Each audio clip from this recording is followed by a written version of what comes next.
All right, I clicked go live, so we'll be going live in a few seconds. All right. Does everybody want to stand? It's already live on Facebook. We're live? Yes. Okay, good evening, everyone. I want to welcome you out to our April 13th special meeting of Michigan City Common Council. If everyone could stand for the Pledge of Allegiance. All right. Pledge allegiance to the flag of the United States of America and to the republic which stands one nation under God, indivisible, with justice for all. I haven't heard harmony like that in a long time. We need to pre-record that. All right, we're live, guys. We're Miss Nyla, please. Oh. Yeah. Okay. Miss Nyla. Mr. Dabney, Present. Mr. Fitzpatrick, Present. Mr. Mack, Present. Ms. Deitch, Present. Mr. Don Prespolinski, Present. Mr. Paul Prespolinski, Present. Mr. Simmons, Present. Ms. Jagus, Present. and Ms. Tillman. Present. We have 9 present and no one absent. Okay, we have a quorum. Miss Nyla, our first ordinance on third reading. An ordinance on third reading by title only, an ordinance to amend section 2-399 of the Michigan City Municipal Code designating the Common Council as a city agency with the sole authority to approve purchase orders from the city's Riverboat Fund and Boyd Development Fund. And this is introduced by Mr. Dabney, co-sponsored by Ms. Tillman, Mr. Paul Prespolinski, and Mr. Don Prespolinski. Thank you, Ms. Nyla. Does the author have anything to add at this time? Real quick, I just want to make the announcement that there's a correction to the written amendment that I submitted. We did a change. It was just a mistake. Change in the whereas clause where that needed to be done. In the first now, therefore, to be it ordained. Because that's up there on the screen. Thank you, President Fitzpatrick. And you can see that change there where we had to put the $500 back in the whereas. It's highlighted in yellow, and down in red is what was added to say, anything over 1 cent would need to be made into a purchase order. That is spending funds out of the city Riverboat Fund and Boyd Development Fund.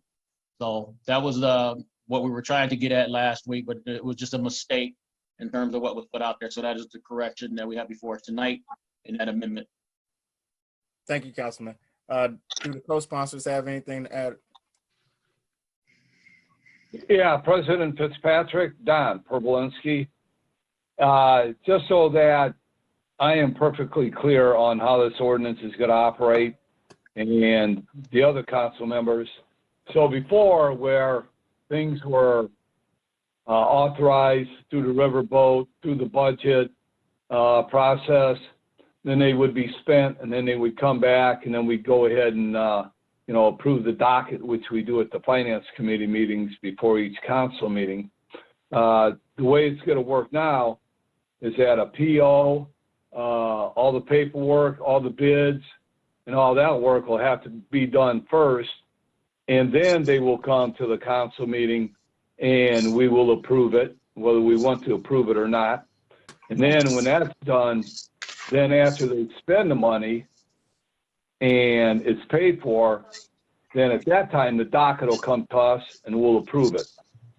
Is that the way it's going to be? It's going to be done. Yes. Brian, I was asking, is that the whole intent? Yeah, that is Or that we is have like 2 meetings? that is the intent. Good question. Okay. Thank you, Councilman. Are there any other council comments?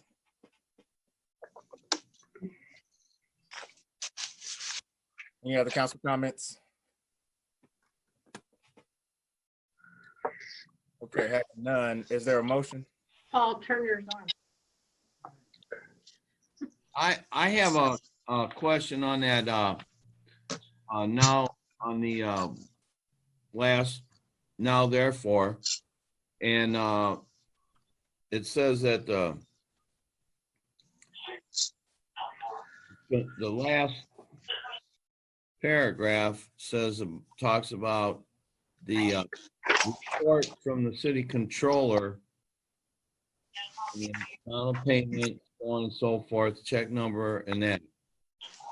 Now, I envision this as I didn't bring it with me.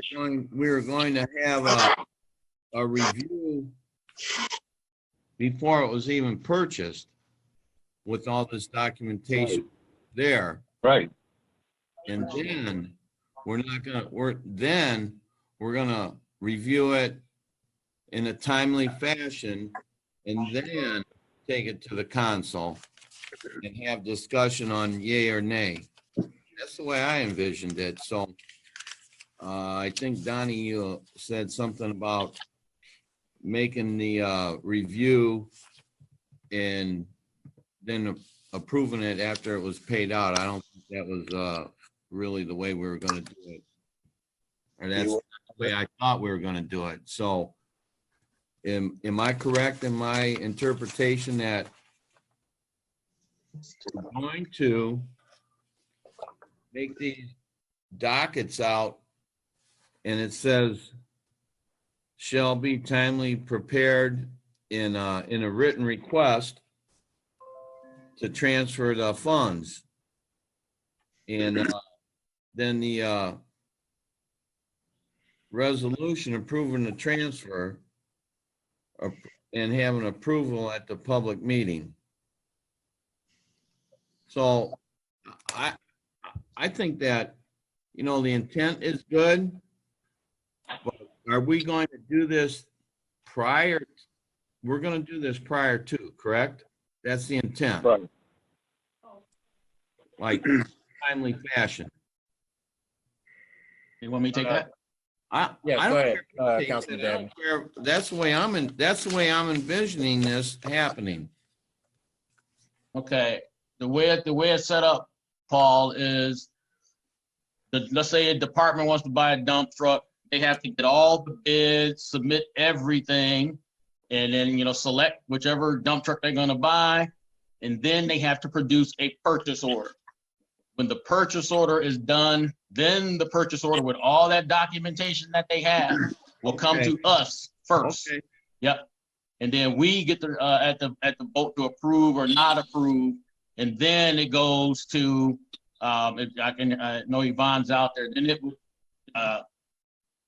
be approved by us. Then it would show up on the docket at that time or after we do the approval. Am I correct, Yvonne?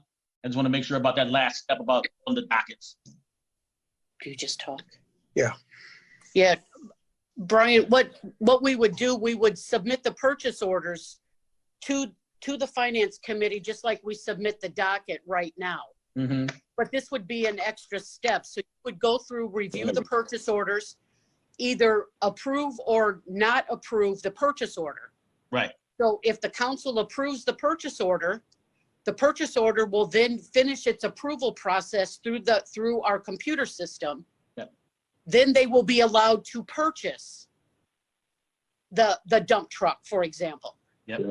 Yep. Once the dump truck, we've received the invoice and we've processed it to be paid, it will then show up on the docket. Got it. So the dockets are going to be identical to what they are right now. We're just adding a pre-purchase approval step into the process.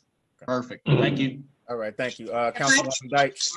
So basically, if we say no, we vote no, and we recommend not doing it, then they cannot purchase it. So it's not a contract to purchase anything. It's just a purchase order or a bid for us, and then we make the decision whether to move forward or not, if it's coming from the Riverboat funds.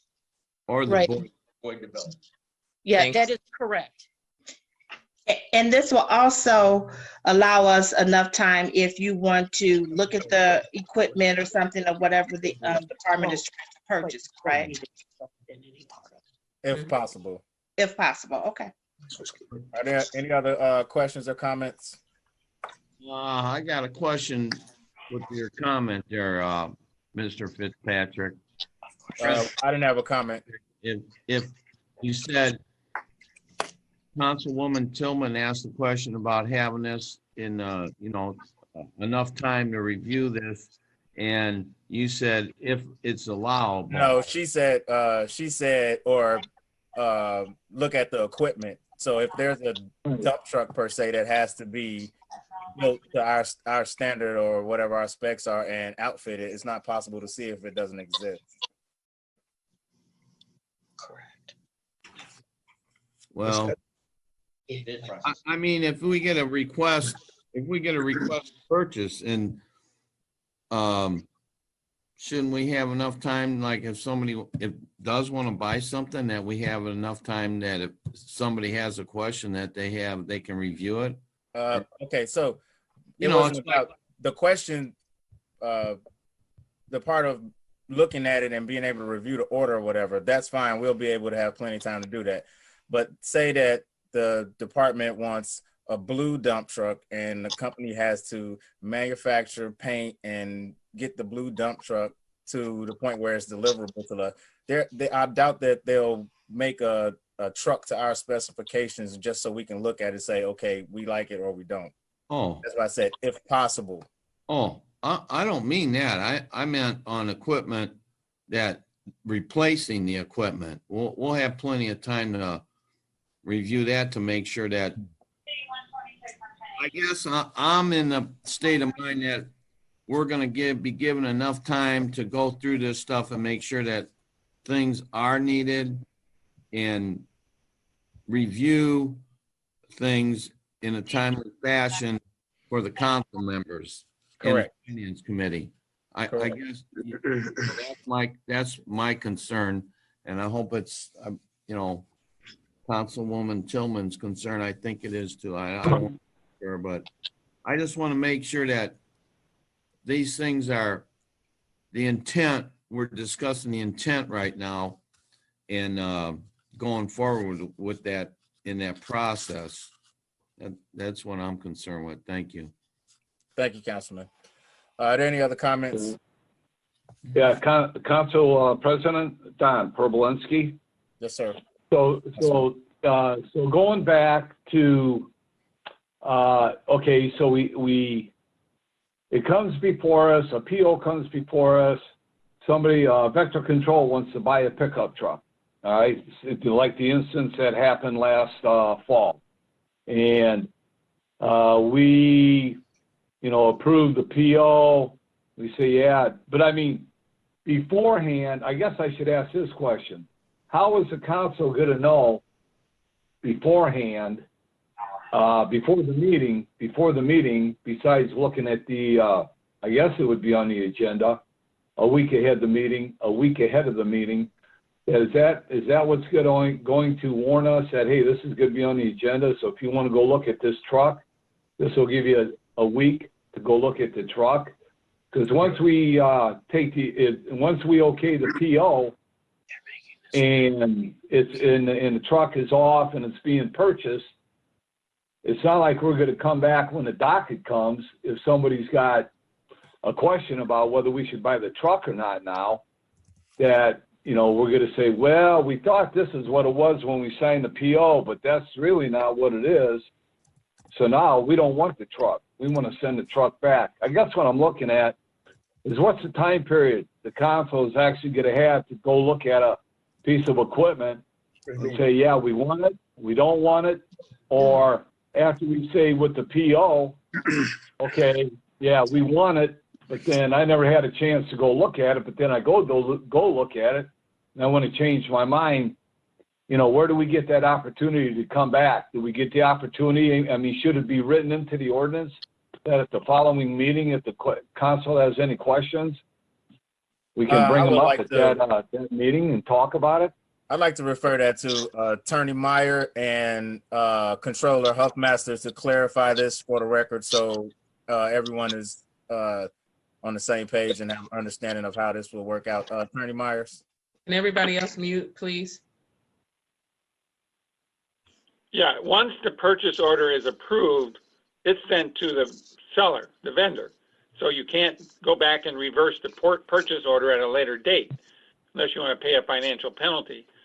Now, when you get the documentation with the proposed purchase order, Yvonne will have the answer when they might be able to get that to you. And you can, if you want, include something in the ordinance with a specific number of days ahead of time. And if it doesn't get to you by then, it's, bumped to the next meeting.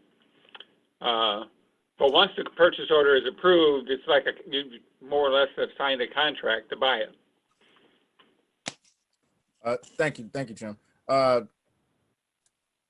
Controller Hoffmaster, does that sound about right? Yes, that is correct.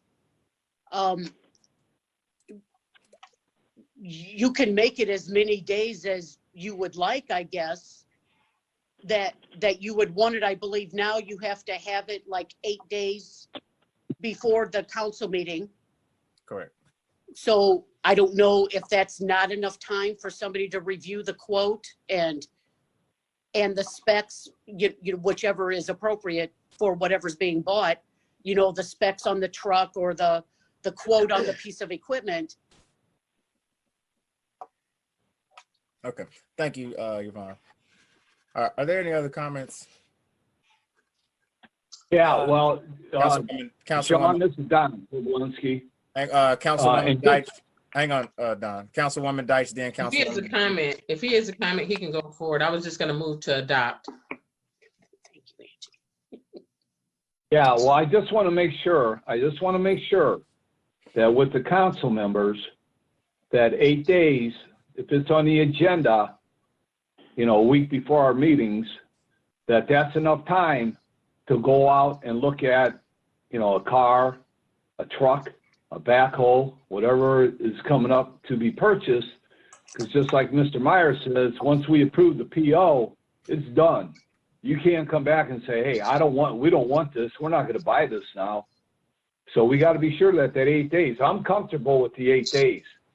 And I just want to give an example because once when I was on the finance committee, the police department, they wanted 13 brand new squad cars. We went down there, it was myself, Wayne Perry, and Tim Beatrice. And I told them, every car you want, you line it up here. We're going to take a look at it to see how many cars we think you need. And when it was all done and said, out of 13 cars, we wound up buying 6. So my point is, you got to leave yourself enough time to go check the equipment out and to make sure that we're going to purchase exactly what they need. And to this day, I think some of those cars are still on the road. It's those old Crown Victorias that everybody wanted to get rid of, and I still see police officers driving them. So I'm comfortable with 8 days as long as everybody else is. I'm ready to move forward. Go ahead, Councilwoman. Thank you, Councilman. Councilwoman Jigas, you had a comment. I did.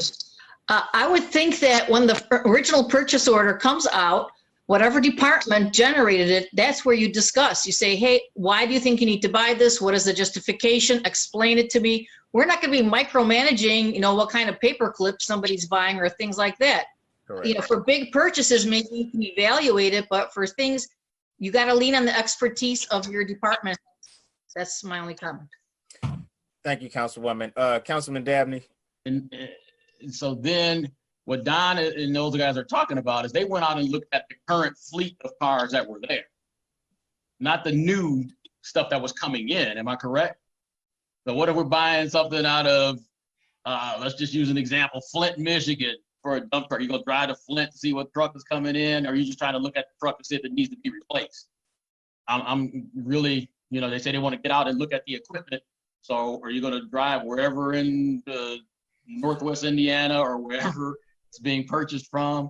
So I'm trying to clarify what he's talking about. They went out and looked at the current fleet of cars that was being replaced. So they didn't go look at new Crown Vics.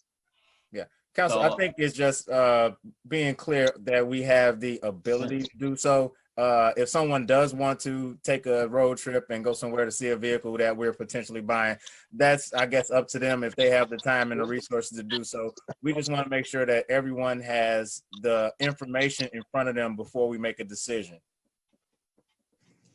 Are there any other comments? I move for adoption. Support.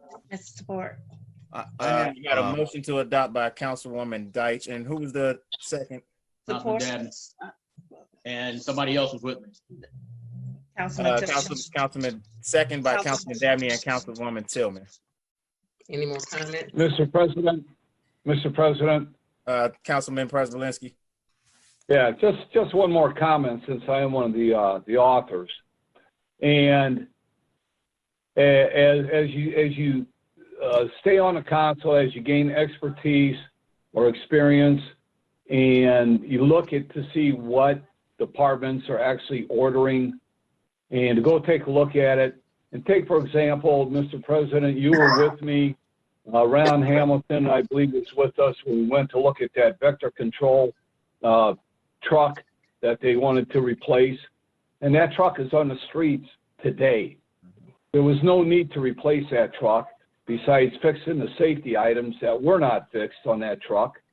Speaking about tires, speaking about the inside of the condition of the vehicle, speaking of rear view mirrors that weren't even hanging on the truck, only by one bolt. So we got all that stuff fixed, and the truck is being used for one more year to save the city $50,000. So yeah, I mean, we rely on the expertise of some of the people in the city, but it's the same old saying, go take a look. If you want to be sure, go take a look to make sure we're spending the proper money. I can't say on everything, but on some things, it pays off. Thank you. Thank you, Councilman. We have a motion and a second. I have one other question. Quickly, please. We got to move on. Please, well, let me just ask, is this going to work the same way on professional services? If it's being spit on a riverboat, I would say yes. Okay, Yeah. so we don't have a time factor in here. So are we all in agreement on a minimum that people know? Because I believe that the administration needs to let people know that this is being passed and it's going forward, and that they don't drop something on us like at the last minute in the near future, so that we have an 8-day minimum. But when you have an 8-day minimum, if we're having questions about it, you know, is that going to be enough time for them? Are they going to say, well, we don't have time to get a quote, you know, that's not enough of a lead time and things like that? I just wanted to bring that up as a point that we need to be conscious of that, you know, lead time. Yeah, prior to me moving the deadline for agenda items back to 8 days, it was only 2 days. We had the Thursday before the meeting. So that was one of the reasons why I did that. So we would have time to look at whatever it is coming in front of us. And we always could say no, and we don't have to vote for it. And they'll get it together or give us the time we need to look at it, so we're able to make that informed decision. So with that being said, Ms. Nyla on the vote.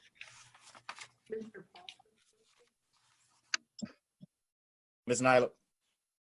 Mr. Paul Prespolinski. Aye. Ms. Tillman. Aye. Mr. Dabney. Aye. Mr. Fitzpatrick. Aye. Mr. Mack. Aye. Ms. Deitch. Aye. Mr. Don Prespolinski. Aye. Mr. Simmons.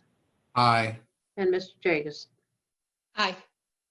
We have 9 in favor and no one opposed. Okay, the ordinance passed. Thank you, Ms. Nyla. Our next item is new business. So this would be.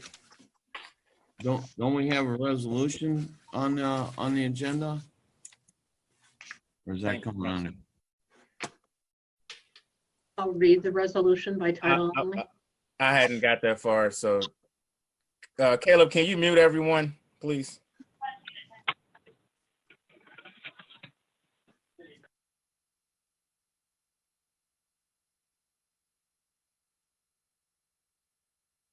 Health emergency due to the coronavirus pandemic and implementing certain public health and safety measures. So, Council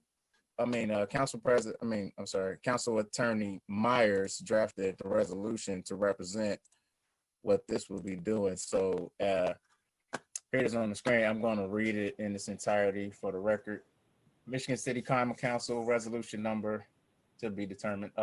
Approving the extension of the mayor's executive order for 2020, declaring a public health emergency due to the COVID-19 virus.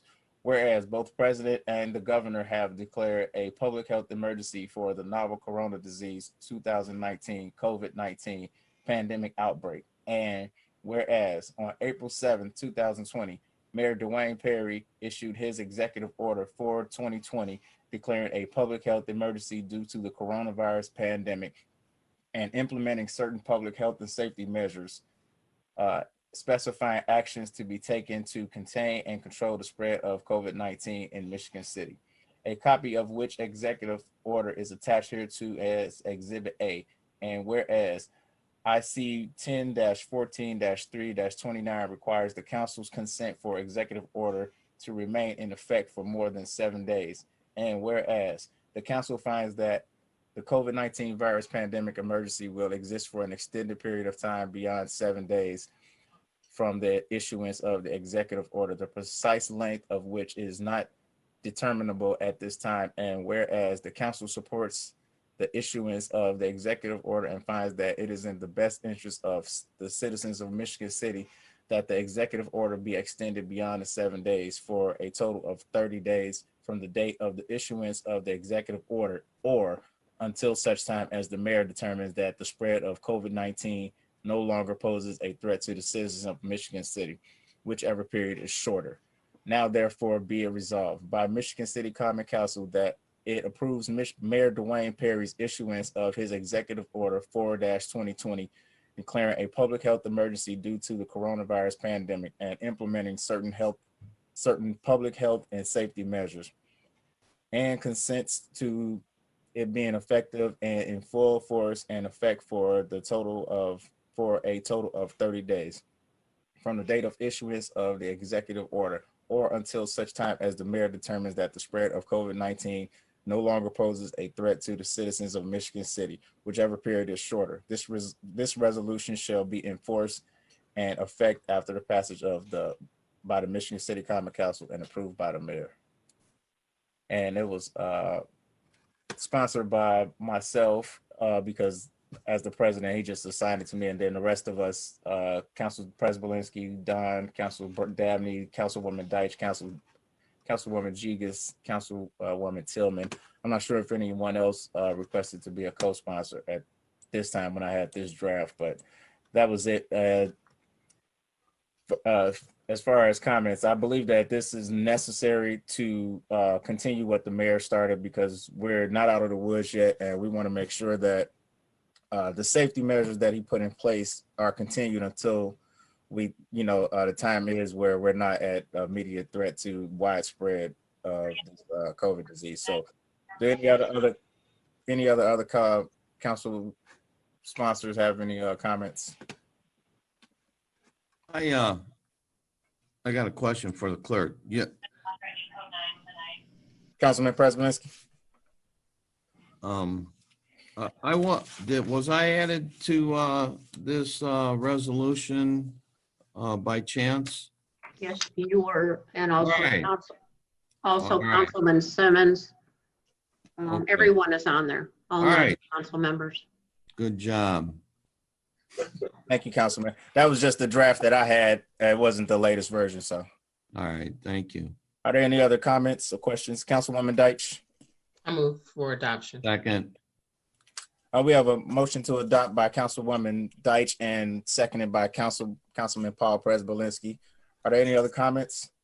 Yeah, Councilman Dabney. yeah, real quick. I've been getting email, phone calls on both sides of this issue. You know, in favor of the executive order, people that just, you know, feel it's unnecessary, totally.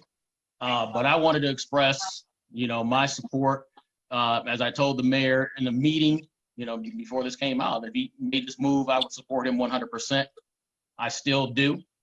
And I just wanted to tell the people here in the city, and this is a point I want to make, that as city council, we have to come together and do what's best for the greater good of Michigan City. People tell me, well, why don't you just allow us to use our common sense? Unfortunately, sometimes common sense is not so common. So this is why we as elected officials have to step out and take the lead on some of this in order to, like I said, to protect the greater good of the folks here in Michigan City. So, you know, speaking for myself, I really believe the necessary step to try to put this city on the safest path. I've used the term, let's rip the Band-Aid off now so we can start to heal, because we really have to move forward, be aggressive as we can.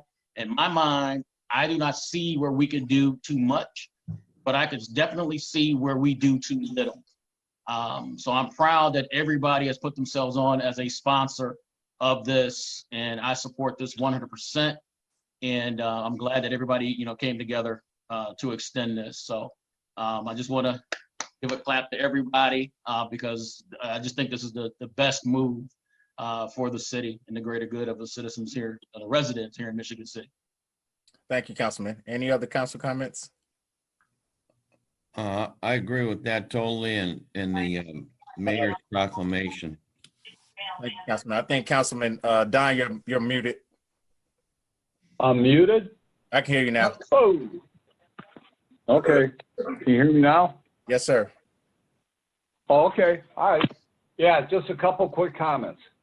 And I will, what Councilman Dabney said is that this is the only right thing that we need to do as a council to protect the citizens of Michigan City.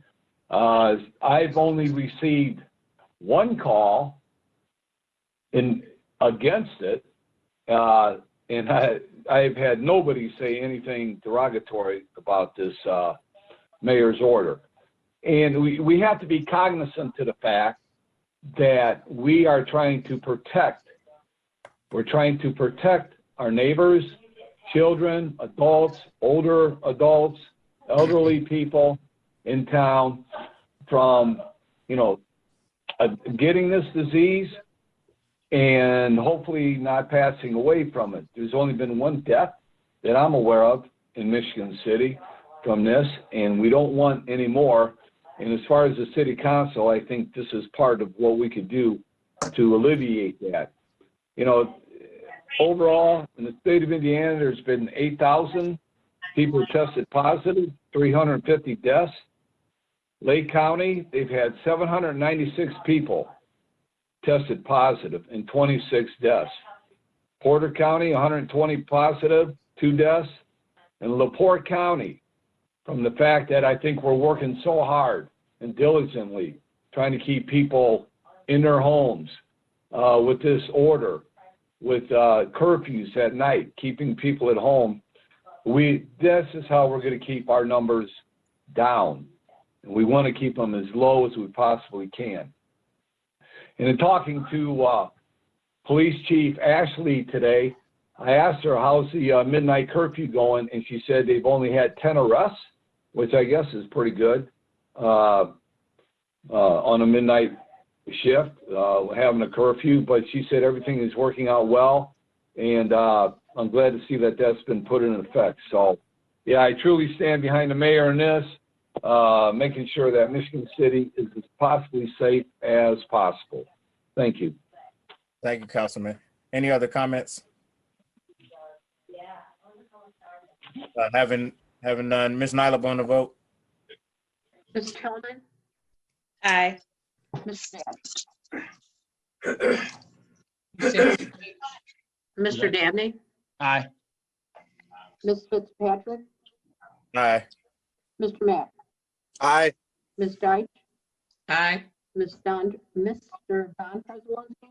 Ms. Prisbalinski says aye. Hi, Jenny. Mr. Yeah. Mr. Simmons, He's muted. You muted, Gene. Aye. Thank you. Ms. Vegas Aye. and Mr. Paul Prespolinski. We have 9 in favor and no one opposed. All right. All right, thank you. The resolution passes. The executive order will be extended. Did anyone have any other comments at this time before we adjourn? Yeah. Councilwoman Mr. Deitch. President? Councilwoman Deitch, raise their hand. Hi. So just a couple of things that I know that Councilman Dabney talked about people, making contacting him. One thing that I want to share that I know is occurring, and I know that everybody's affected. There's rental assistance, and people are still trying. I don't know if somebody has their stuff unmuted, but I know people are trying to get assistance, and they're running into some issues. Hopefully, and I'm just encouraging landlords, if possible, to have some type of moratorium. I know we can't force anything on these landlords, but at least allow your residents that are renting from you some time to get their unemployment and to seek assistance from some of these local organizations like Catholic Charities and North Central Community Action Agency, because it's taking them time to get their paperwork together.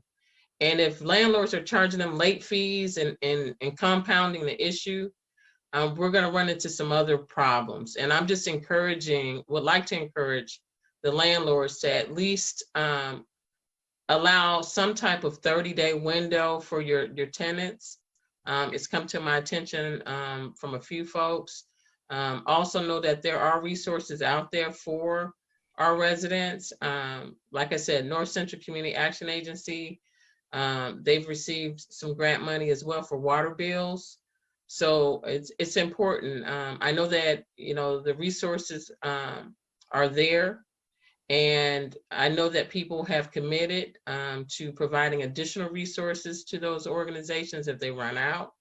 So again, I would just like to make that plea to the landlords that you allow some type of 30-day window for these people to get their unemployment checks, at least get that process rolling and allow them time to get some assistance. Thank you. Thank you, Councilwoman. Any other comments? Yeah, Mr. President, Don Prespolinski. Councilman Prespolinski.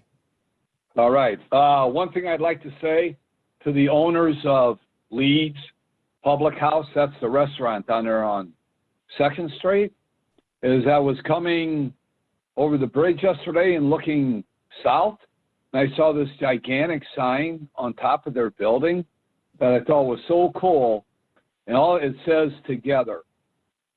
And what they're sending a positive message to everybody in Michigan City that we all got to stay together. And at the end of that message, it's got a big heart, a big red heart at the end of it. So I really thought that was nice. And I want to give a shout out to the folks. I don't know who they are that own the restaurant, but it sure is heart lifting and a positive message to the city of residents of Michigan City. That, somebody like that is trying to get some spirit into the community. I really thought that was nice. Thank you. Thank you, Councilman. Any other council comments? Any other council comments? Is there a Motion to adjourn? We have a motion to adjourn by Councilwoman Deitch. Is there a second? Second. Second.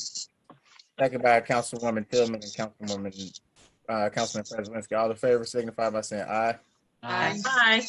All right, the meeting is adjourned. You guys have a good night. Stay safe. All right now.